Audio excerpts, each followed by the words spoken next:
ओम नमः शिवाय। हर हर महादेव।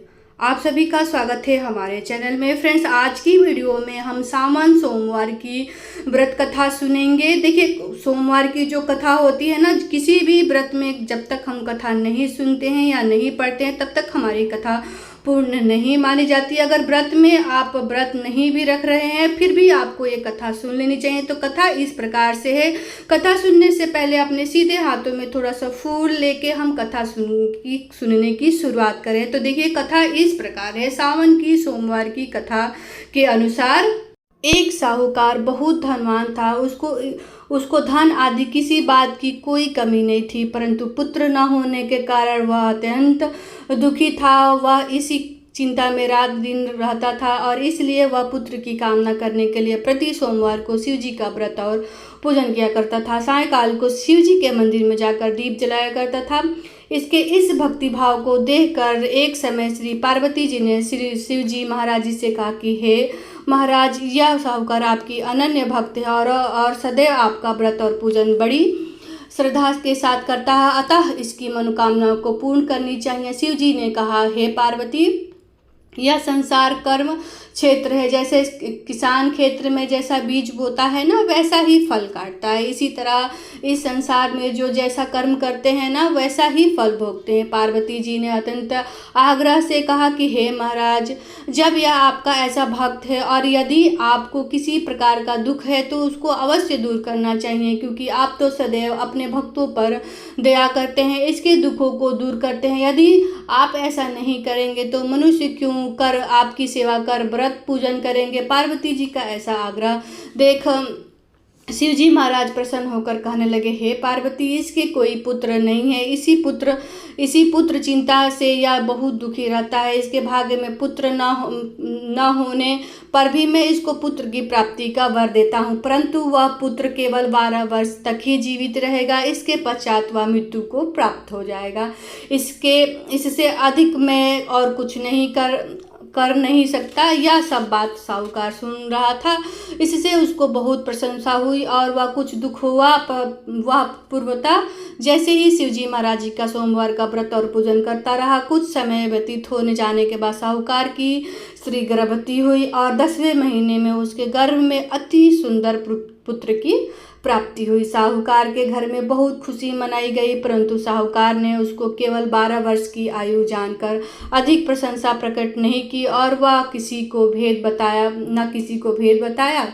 जब वह 9 वर्ष का हो गया तो उस बालक की माता उसको उसके पिता से उसके विवाह आदि के लिए कहने लगी, परंतु वह साहूकार कहने लगा कि मैं अभी इसका विवाह नहीं करूँगा और काशी भी पढ़ने के लिए भेजूंगा। फिर उस साहूकार ने अपने साले अर्थात बालक के मामा को बुलाया और उसके बहुत सा धन देकर कहा, तुम इस बालक को काशी में पढ़ने के लिए ले जाओ और रास्ते में जिस जगह भी जाओ वहाँ यज्ञ करते, दान देते तथा ब्राह्मणों को भोजन कराते जाओ। इस प्रकार वह दोनों मामा भांजे सब जगह यज्ञ करते और ब्राह्मणों को भोजन कराते जा रहे थे। रास्ते में उनको एक शहर पड़ा। उस शहर के राजा की कन्या का विवाह था और दूसरे राजा का लड़का भी जो विवाह के लिए बारात लेकर आया था, वह एक आंख से काना था। लड़के के पिता को इस बात की बड़ी चिंता थी कि कहीं वर को देखकर कन्या के माता पिता में किसी प्रकार को अड़चन पैदा न कर दे। इस कारण वह जब अपने अति सुंदर सेठ के लड़के को देखा तो मन में विचार किया कि क्यों न दरवाजे के समय पर इस लड़के से वर का काम ले लिया जाए। ऐसा विचार कर राजा ने उस लड़के और उसके मामा से कहा कि वह रानी राजी हो गए और साहूकार के लड़के का स्नान आदि करा दिया, वर के कपड़े पहना दिया तथा घोड़ी पर चढ़ा दरवाजे पर ले गए और बड़ी शांति से सब कार्य हो गए। अब वर के पिता ने सोचा, आदि विवाह कार्य भी इसी लड़के से करा दिया जाए तो क्या बुराई है इसमें। ऐसा विचार करके उसके मामा ने कहा, यदि आप फेरे और कन्यादान का काम भी करा दे तो आपकी बड़ी कृपा होगी और हम इसके बदले में आपको बहुत सा धन देंगे। उन्होंने स्वीकार कर लिया और विवाह कार्य बहुत ही अच्छी तरह से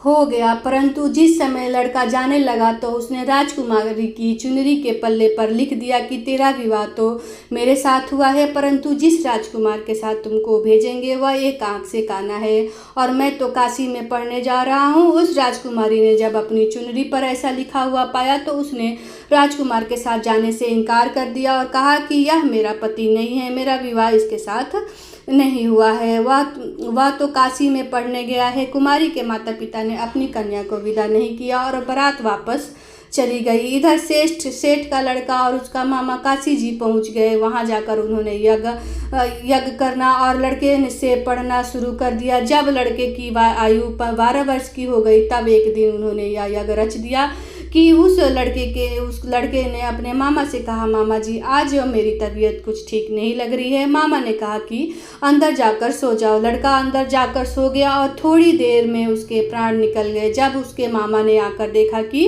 वह तो मुर्दा पड़ा है, उसको बड़ा दुख हुआ और उसने सोचा कि मैं अभी रोना पीटना मचा दूंगा तो यज्ञ का कार्य अधूरा रह जाएगा। अतः उसने जल्दी से यज्ञ का कार्य समाप्त कर ब्राह्मणों के घर जाने के पश्चात रोना पीटना आरंभ कर दिया।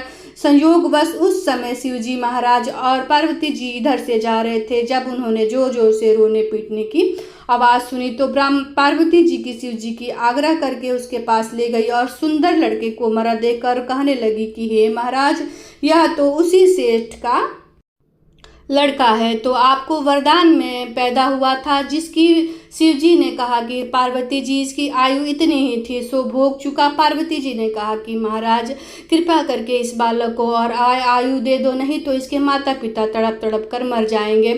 पार्वती जी के इस प्रकार बार बार आग्रह करने पर शिव जी ने उसको वरदान दिया और शिव जी महाराज की कृपा से लड़का जीवित हो गया। शिव पार्वती जी के कैलाश चले गए। तब वह लड़का और उसका मामा उसी प्रकार यज्ञ कराते हुए अपने घर की तरफ चल पड़े और रास्ते में उसी शहर में आए जहाँ पर लड़की के विवाह हुआ था। वहाँ पर आकर जब उन्होंने यज्ञ आरंभ कर दिया, उस लड़के के वश स्वरूपी उसके पहचान लिया और अपने महल में लाकर उसकी बड़ी खातिर की। साथ ही बहुत सारा धन देकर दासियों सहित बड़े आदर और सत्कार के साथ अपनी लड़की और जमाई को विदा किया। जब वह अपने शहर के निकट आए तो उनके मामा ने कहा कि पहले मैं तुम्हारे घर जाऊंगा, खबर देकर आता हूँ। उस समय उनके माता पिता अपने घर को छत पर बैठे हुए थे और उन्होंने यह प्रण कर रखा था कि यदि हमारा पुत्र कुशल सकुशल घर आएगा तो राजी खुशी नीचे आएंगे, नहीं तो छत पर गिरकर अपने प्राण त्याग देंगे। इतने में उस लड़के के मामा ने आकर यह सारा समाचार दिया कि आकर आपका पुत्र आ गया है, परंतु आपको विश्वास नहीं आया। तब उनके मामा ने पूर्वक कहा कि आपका पुत्र अपनी स्त्री और बहुत सारा धन लेकर आया है। तो उस सेठ ने बड़े आदर के साथ उनका स्वागत किया और बड़ी प्रशंसा तक के साथ रहने लगा। इसी प्रकार जो कोई सोमवार का व्रत धारण करता है अथवा इस सोमवार को पढ़ता है, इस कथा को पढ़ता है, सुनता है, उसके दुख दूर हो जाते हैं, उसकी समस्त मनोकामनाएं पूर्ण होती है। इससे लोक में नाना प्रकार के सुख भोग कर अत्यंत सदाशिव के लोक में प्राप्त हुआ करते हैं। ऐसे में आशा करती हूँ कि आपको मेरी कथा पसंद आई होगी। वीडियो लाइक एंड शेयर कीजिएगा। वीडियो देखने के लिए धन्यवाद। कमेंट में हर हर महादेव जरूर लिखिएगा। मिलती हूँ दूसरी वीडियो में। राधे राधे।